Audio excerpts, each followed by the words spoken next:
Today I will be reacting to the French Foreign Legion. This is gonna be a super interesting topic to learn about. The only thing I know is from that Jean-Claude Van Damme movie. What is it called? The one that they go to the desert, the police is searching for him. Yeah, it was a really cool movie. I mean, I watched all the Jean-Claude Van Damme movies and they're all fantastic. So yeah. Okay, I'm wasting too much time. Let's check out this video. There are also French subtitles, so that's nice. Let's go. The French Foreign Legion. Ooh, I love the The voice. story behind one of the best military units in the world dates back to the 1830s and the period after the French July Revolution and the rise of King Louis Philippe of the House of Orleans. One of the king's first Yeah, weren't they all like criminals joining there? So they will avoid going to jail or something like that. I mean, if I remember correctly. tasks was to disband the mercenaries of the Swiss Guard and the regiment of Hohenlohe. In no time, Paris was crawling with Swiss and German troublemaking ex-soldiers. The beginning of the French campaign in Algeria seemed to be a solution. If these veterans were deployed to northern Africa as reinforcements, they would be far from the capital. From the point of view of the king, their lives were not as important as the lives of French soldiers, so they were perfect for Algeria. On March 9, 1831, King Louis Philippe signed the ordinance on forming a military formation for service outside France, the Légion étrangère, or Foreign Legion. French citizens were forbidden to join the unit. As speed was of great importance, recruits were not obliged to present their papers in order to enlist into the Legion. No questions were asked, so the Legion became a melting pot of ex-mercenaries, criminals, and desperate colonists. They were all shipped to Algeria, which became the cradle of the Foreign Legion. For almost 2 centuries, the French Foreign Legion has been the striking force of French colonization, from Algiers to Indochina and from France to Madagascar. Discipline of the Legion. The French Foreign Legion is a distinctive unit of the French army to this day. Their bravery, determination, and strict discipline as values for which they are known for are based on the Legionnaire's code of honor. When they enlist, the code asks for honor and fidelity followed by comradeship, discipline, and courage. Every Legionnaire is demanded to respect the traditions of the Legion, to train rigorously, and put his mission above anything else, even his own life. There are over 140 nationalities, mainly from Central and Eastern Europe, and then Asia and South America. That's crazy. And with men from all different backgrounds, races, religion, social class, and political views, a strong esprit de corps is needed. Upon joining, recruits swear allegiance to the Legion rather than to France, something that is unique within the French military. And for a Legionnaire, surrender is not an option. In combat, a Legionnaire has to respect the enemy he has defeated, never leave his arms, and never leave wounded or dead comrades on the battlefield. After 3 years of service, a Legionnaire can get French citizenship, and as part of the Français par le sang versé, or French by spilled blood. If a Legionnaire is injured in combat, he can immediately... Wait, what? Bro, Français par le sang versé. Bro, can you imagine? Can you imagine? Why are you French? I am French for the blood that I spilled for the country, bro. That's insane. Oh my god, it's too poetic. I love it. Or French by spilled blood. If a Legionnaire is injured in combat, he can immediately apply to become a French citizen. The strict discipline of the Legion became a solid tradition and was a necessity in handling the diversity of enlisted soldiers. During its history, the Legion gathered various types of people from around the world. Those who enlisted to join the Legion were not asked about their past lives, but were given the opportunity to build a new life by serving. In such a manner, the Legion gathered... Yeah, it was exactly like that in the movie too, no? The guy was running away from the police and then he got recruited into the Legion. Many men with suspicious past. I mean, I watched it so long ago. After the Second World War, the controversy of such an approach increased as the Legion became the sanctuary for many ex-German soldiers. It is said that many Waffen-SS were recruited. However, bad press soon followed this, and new recruits were inspected for a blood-type tattoo or the scar where they tried to hide it. The truth was that many of the Legionnaires were criminals, thieves, and murderers running away from the law, but many others were just adventurers or desperate men who seeked a new life. Intense training and strict discipline are the basis to overcoming the problematic behavior of individuals. Legionnaire training is designed to destroy each soldier's individuality and past, and form a sense of comradeship. It was because of this that the French Foreign Legion is one of the fiercest military units in history. Uniform. Let's see. Distinguished by their discipline and valor, legionnaires also look different than that of the rest of the French army. Since 1873, the symbol of the Foreign Legion is the 7-flame grenade. This is so cool. This is so cool. Oh my god. The typical attributes of the Legion has Kind of looks like a bow pigtail, the right? leftmost and rightmost flame pointed downwards, contrary to the rest of the army. The 7-flame grenade also stands as a symbol on the red and green flag of the Legion. Red and green are traditional colors of the Legion, carrying the tradition of the Second Foreign Legion, the Swiss Legion. Swiss mercenaries carried flags with these colors and brought them along when they joined the Legion and formed the 2nd Battalion in 1856.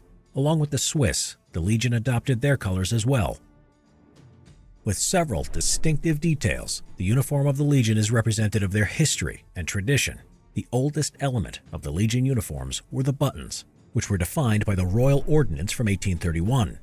According to this, the buttons were gold and yellow and have the inscription Légion étrangère. However, the most distinctive feature of the Legionnaire's uniform was the white kepi, the la kepi blanc. Kepis were actually blue with a red top and used to be covered with a khaki cover, but due to sun exposure they turned white. From 1939, the Legion started to use a white cover for their kepis, while khaki covers remained in use for training until the 1970s. White cover kepis were being worn on guard duty during military ceremonies or as part of the walking out uniform. There are several variants of the Legionnaire kepi. The white kepi with a black strap is the standard one, while the white kepi with a golden strap is reserved for senior corporals and a silver strap for senior corporals of the cavalry. Senior corporals with more than 15 years of service and non-commissioned officers wore black kepis with a golden strap. Kepis are worn both with dress and combat uniforms. Other distinctive features were a blue sash, red and green epaulets, a green necktie, and a green beret. The la ceinture bleue, the blue sash worn by legionnaires around their waist, had a practical role in the past. It was worn under the uniform and served to protect from intestinal diseases and the cold African nights. Eventually, the blue sash became a matter of ceremonial decoration and started to be worn on top of the uniform. In 1882, the Legion obtained a blue sash, which was worn only on parades. The sash is 40 centimeters wide and 4.2 meters long. Epaulets became part of the Legionnaire's uniform in 1868. Exclusively, Legionnaire epaulets are in the traditional colors, consisting of a green field and red fringes. Below the epaulette on the left sleeve stands a diamond-shaped Legion insignia, the 7-flame grenade, around which are tree green chevrons. 3 chevrons were used by the French Army of Africa, which the Foreign Legion was a part of. On the uniform, golden chevrons represented the years of service in the Legion. For every 5 years of service, the Legionnaire adds 1 chevron to his emblem. In the French Army, only Legionnaires have the right to add as many chevrons as they have earned, unlike others who were allowed to have up to 3 chevrons. Since green is the dominant color in Legion symbols, that's also the color of the necktie that is a part of the parade dress.